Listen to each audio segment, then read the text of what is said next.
In the beginning, everything seems happy. Ex-members who speak about their experiences are numerous and commonly talk about the love bombing that initially occurs.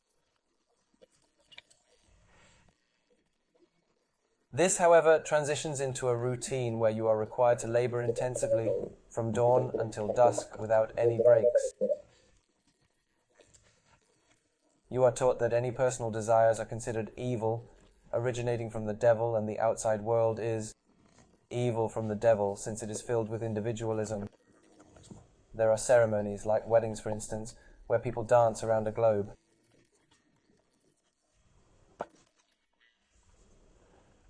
It is later exposed for what they believe it truly is, a place of conflict against parents, deceit, and lies.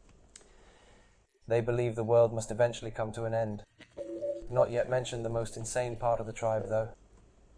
I'll save that for another time. You probably wouldn't believe me, but I will try to explain why these pieces of information have been bothering me. I've spent the last few weeks asking a lot of people, and no one really knew what to do. Everyone was afraid. I would rather not mention this, but we will talk about it in another part. The experiences of people who have searched or left the tribe, how they mysteriously burnt down, and the large fire of 2002, which was one of the largest in that U.S. state. Let's discuss that. The mysterious disappearances are another reason.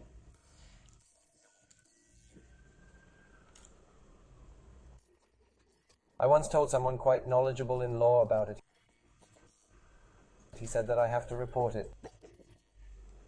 Once you have a reasonable suspicion going on, and you have the tribe's manuals that you found, it isn't something you can just let be. He said I have to report you for not reporting it. I thought to myself, this is quite terrible. I realized that my teachers would put a lot of pressure on me.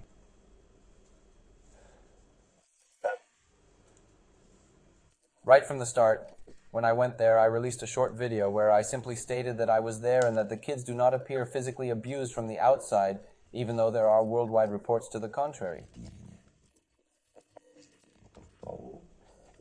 The video also explains where you can find the community and how people can go check for themselves and find out information. I didn't say much else, but within a few days they found out.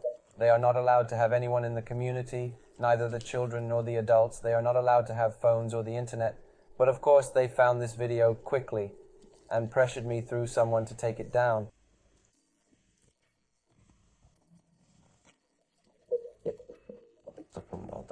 So of course I took it down because I was thinking, well, I actually wanted to learn more about it and I wasn't prepared. I still didn't understand why there was so much pressure about this information. But the more I talked to journalists who wanted to investigate after learning about this sect, the more I understood. They refrained from writing about it after some specialist expounds subtly on the issue.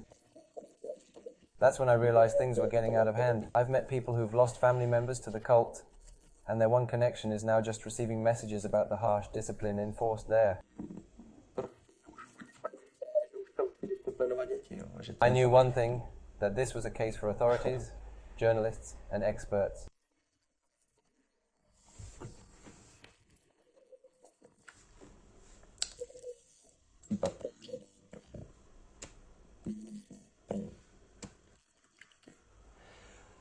It's also a case for the general public because they meet these people every day.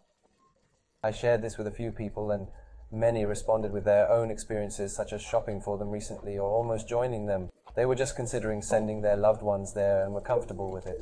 I didn't want to upset the people who were directly affected, but I received so many messages in one day, which also scared me. Over time, I realized that the least I can do is collect all the relevant information from all over the globe, including information in various languages about the tribes.